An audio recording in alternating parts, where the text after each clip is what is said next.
Hi there, my name is Kara Dymond. A little bit about me. My brother Danny is autistic and he also has an intellectual disability.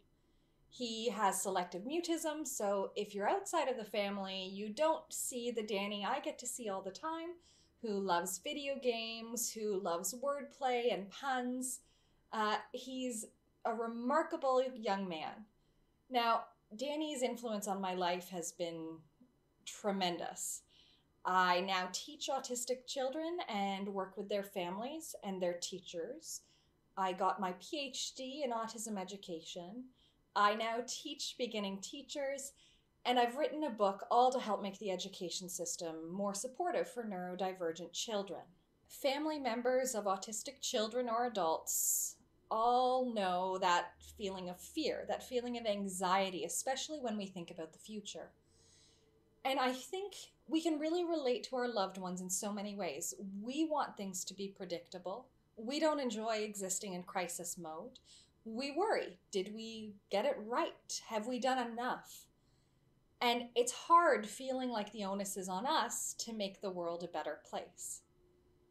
Now, another thing I want to acknowledge is that every child is different, so things that I suggest in this talk might resonate with you and they might not.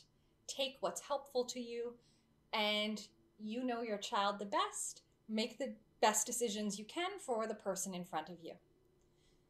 Now, as a teacher, as a family member, self-reflection has been one of the most helpful things for me. I've had to look very hard at myself and make changes, especially as I hear from my students, from autistic folks in general, from families. And sometimes I rethink what I'm doing, how I'm teaching something based on that. I ask myself constantly, why is this an expectation? Is it necessary? Is it reasonable? Is it fair to ask? Can the person in front of me do it? Is there any room here for alternate ways? And one thing I always like to bring up is how my language has shifted over time. In Teachers College, we learned all about person first language. It makes so much sense to me. You want to see the humanity in someone first, but that's also a given. And when I started to hear that a lot of autistic people preferred identity first language because it acknowledges that inherently autism impacts how they think, how they experience the world, how they interact with the world around them. It got me thinking, why was I struggling to use the word autistic? What message does that send Danny or my students? And I want them to be able to accept who they are and the diagnosis they have, or diagnoses they have, whatever that brings. Both the challenges, because we have to be realistic about challenges, and also the strengths, without emphasizing one more than the other. And using the word autistic without making it sound like a bad word, I think helps them to understand themselves better and accept who they are. As family members, we know the very real challenges that autism can bring and how these are exacerbated by the very chaotic and confusing world and the lack of supports for autistic folks and their families.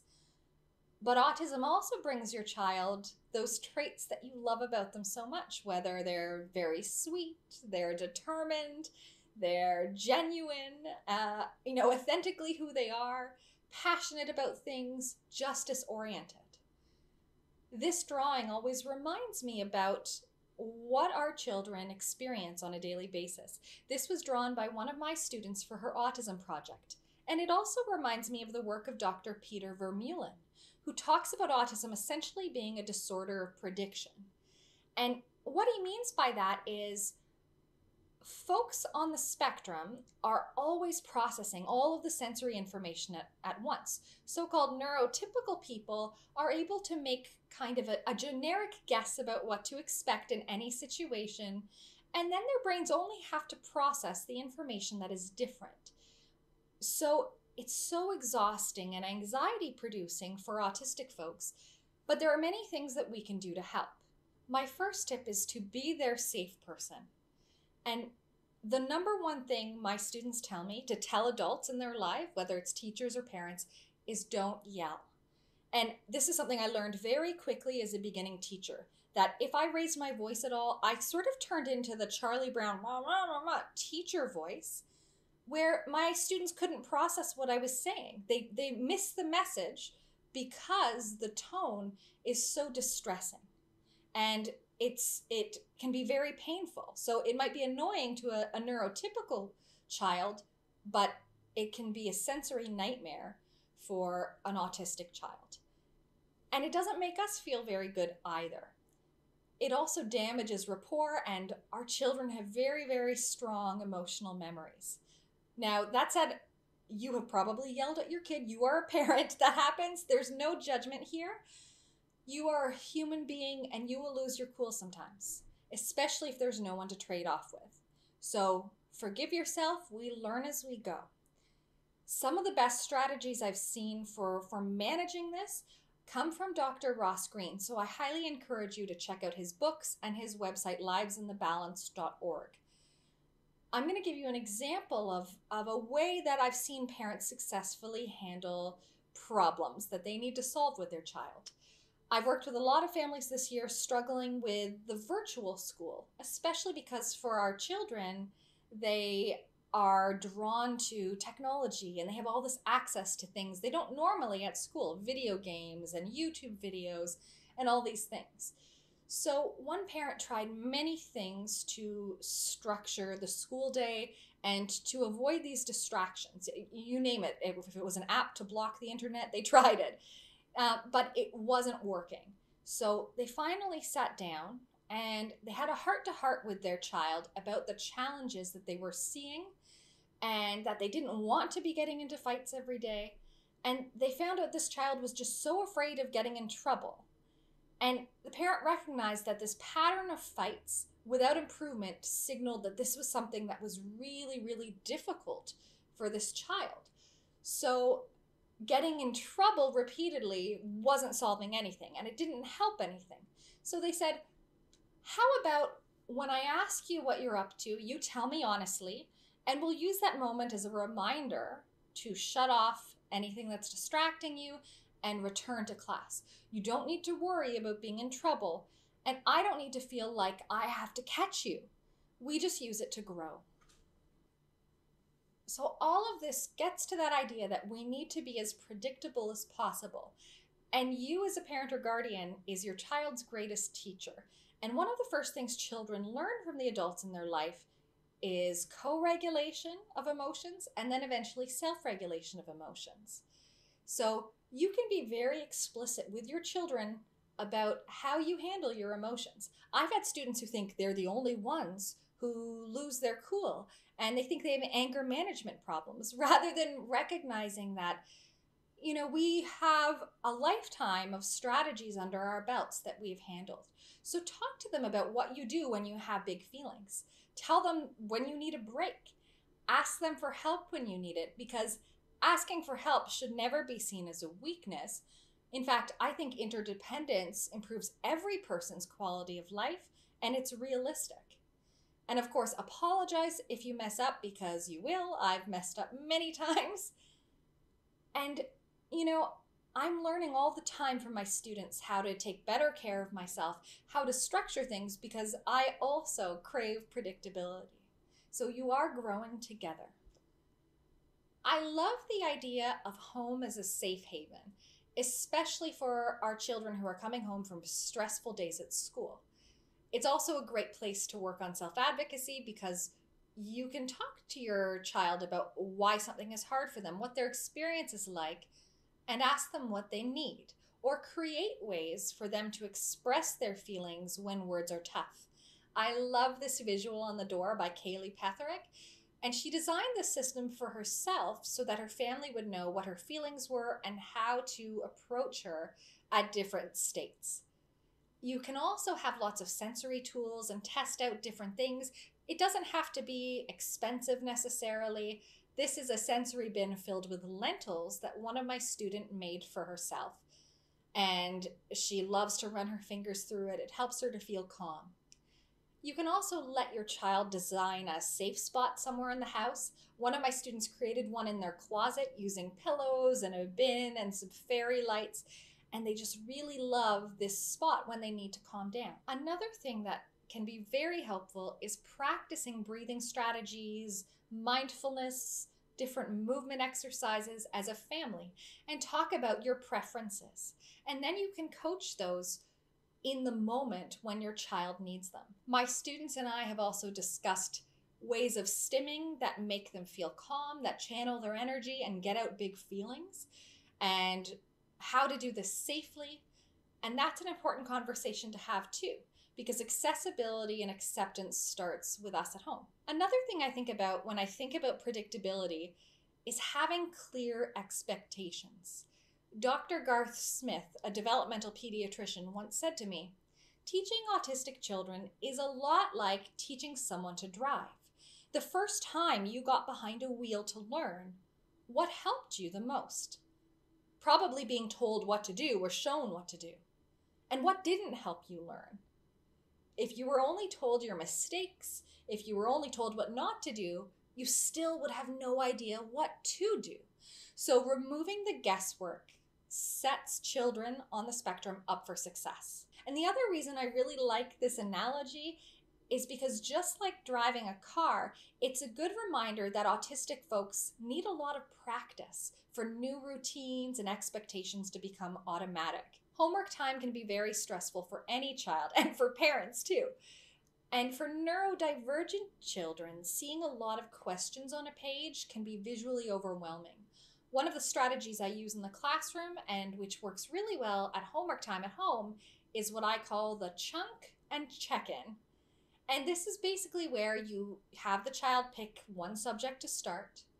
You give them a few questions at a time or some steps to do on their own, and then you give them the time to work on those. And of course, you can review and clarify, make sure they know what they're doing before you leave, but you walk away, let them work on those things for as many minutes as you think is a reasonable amount of time, and then you check back in. You can give them a break if they need it between sections, but then you repeat the process and give them the next component to work on. You don't need to take up all of their work. You can give it an overview just to see if it's completed, to make sure that they have a general understanding. But often at school, they're reviewing things together as a class, so it can be more effective to learn that way in front of peers and be part of the group. Now, I don't love homework. I really believe that all children need to regenerate in the evening, just like we need to regenerate in the evening. So if homework time is taking your child too long, help them prioritize what to work on and have a cutoff time. You can reduce the number of math questions, for instance, especially if they've shown they can do that type of question multiple times. And tell their teacher, "Sorry, it wasn't all done, but my child's mental health is more important than schoolwork." Now, one of the reasons why we chunk work is because learners with executive functioning challenges often have poor working memory. And I got this visual idea from Dr. Shelley Murphy, who researches ADHD. And she talks about how it's a bit like having a mental clipboard. A neurotypical clipboard can store many steps, but a neurodivergent clipboard might remember, the first two, the last two, or none at all. And so giving information in smaller portions makes it more manageable. You can also use the chunk and check-in for projects. I did a video about it on my website, so you can check that out. But essentially, you create a list of all of the stated and unstated steps in a project, and then you backwards plan assigning a couple of tasks per day. You can cut this into strips so that it's not visually overwhelming and your child only has to work on those first two on day one and then the next two on the next day. And you're really teaching that work is a process and it's done best over a longer period of time. I always think about how hard our children are working during the day and that their favorite activities may be the only time they are truly relaxed and unwinding. So make sure they do get downtime each day. And when you can, showing interest in their interests has so many benefits. Firstly, their interests are the things they like to communicate about. So that's really the key to social relationships. Danny calls me on the phone all the time in the pandemic, and we talk about video games for hours. And I don't even know as much about video games as he does, But I just love that he takes the initiative to call me and we're having these robust conversations. And interests are a great starting point because you can broaden them in different directions and you can work on other skills through interests and develop other hobbies, passions, maybe even something that could be a career path one day. Now, one parent I knew used an amazing strategy. So her child had a lot of difficulty, as many children do, transitioning off of video games. So she began implementing the last round we play together. And he loved this. He loved being the expert and teaching mom and sometimes beating mom at the games. And it became part of their routine. And so he knew once that round was over, it was time to shut off the system and go to bed. So interest can also help through some of those more challenging times. And it can also help you by knowing the game. You can understand better where the save points are, if there are save points, whether it's a good game to play during a short break or better to save it for a longer break, which helps everyone. When I think about transitions, I sometimes think about how I would react if someone came in when I was watching Grey's Anatomy or something and just shut off the episode. Our children feel that way too. So as a parent, you can give them time countdowns or make an agreement. How much longer is the video? Okay, you can finish, or you can pause it and you can finish it after dinner. And try to be flexible when you can, because that is one of those things that is also teaching something. And when you can't be flexible, give them the reason why. Another thing I like to encourage is not to be afraid of trying new things. And I know that's a big ask. I know it can be really scary, especially if you've had bad experiences in the past. But it's so important to keep trying and preparing as best we can for those experiences. Now, we won't always get it right. I will never forget the time Danny was going to a new social group and they were going to Laser Quest for the first time. And let me tell you, I thought I had done this fantastic job of preparing him. We role-played how to pay for a ticket. I explained all the rules. We looked at pictures on the internet. And yet, as I drove him to Laser Quest, I looked over at him and he was like biting his lip and he looked verge of tears. And I said, "What's wrong, Danny?" And he said, "I don't want to be shot." And I had just assumed he would know that they weren't real lasers. And that's completely on me. And I had to say to him, first of all, they aren't real lasers. Second of all, Danny, do you really think I would volunteer to go with you if there was a chance I would be shot? With Danny, I like to use humor. He loves humor. And so we started to laugh. And then we started talking about, Laser Quest would be sued so quickly if they were real lasers. And he was still anxious. But then I made a deal with him. I said, we're going to go in. We'll go in for 10 minutes. Do you think that's reasonable? If you don't like it, we will walk out together. We will stay together the whole time. What do you think? And he said, absolutely, that was fine. And you know what? He loved Laser Quest.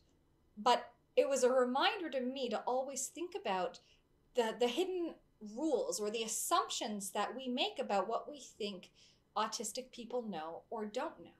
So again, being predictable, being clear really help. Danny has developed the remarkable ability to go with my flow. So he even came kickboxing with me before the pandemic, which you can see in this picture. Now, I have seen enormous benefits, not just for Danny, but for my students when they're challenged just a little bit to step outside of their comfort zone. One parent I've had the pleasure of working with implemented on Wednesday nights, which is their night off. That's the night that they experiment with new foods. So the kids get to pick a menu or pick a new cuisine. Before the pandemic, they used to go to different restaurants at this time. And that won't work for everyone because many autistic children and adults have sensory sensitivities. But you can also grow with your child in smaller ways, like challenging them to watch a program of your choice and watching a program of their choice as well, or playing a new game together.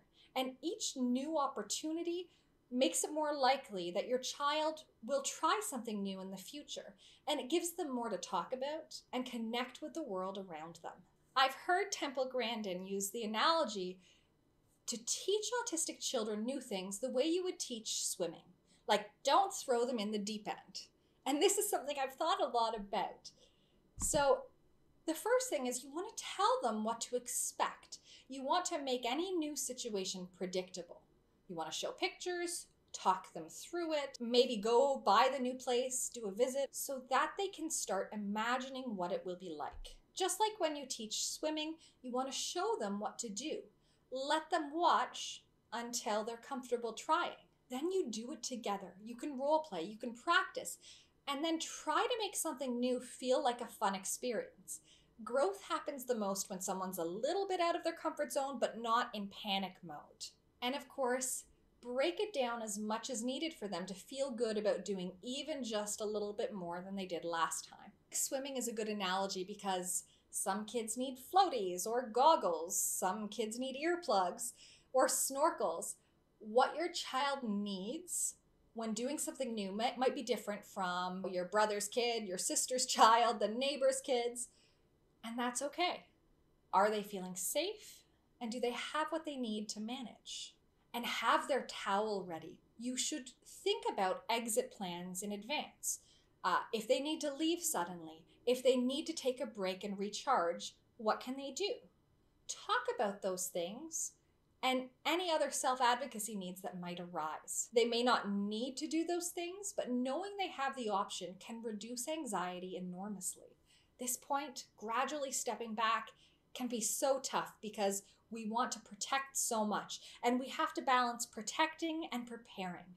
So over time, you want to be able to shift into like a lifeguard coach kind of role. You're there to help them if they encounter a problem so that they know how to cope when problems happen. You want to be able to acknowledge their effort, to encourage them from the sidelines. And when we make this space, it takes your breath away sometimes. You also want to celebrate every success. When you can, take photos of them trying new activities or new foods or going new places.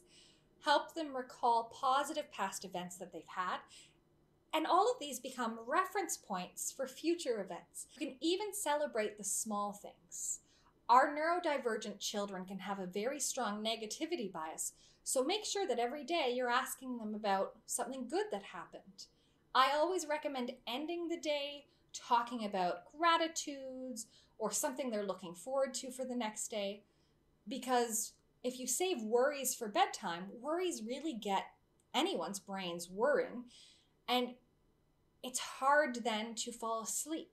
So you want to problem solve earlier in the day and help nurture a positive mindset, which will also help you to feel better too. That's the end of my swimming analogy. But all of this makes me think about how at school or at home or across settings, we can sometimes have too many programs or too many goals for autistic children all at one time, and they can feel like they need so much fixing. And I know that's not the message that you want for your child or that I want for my students.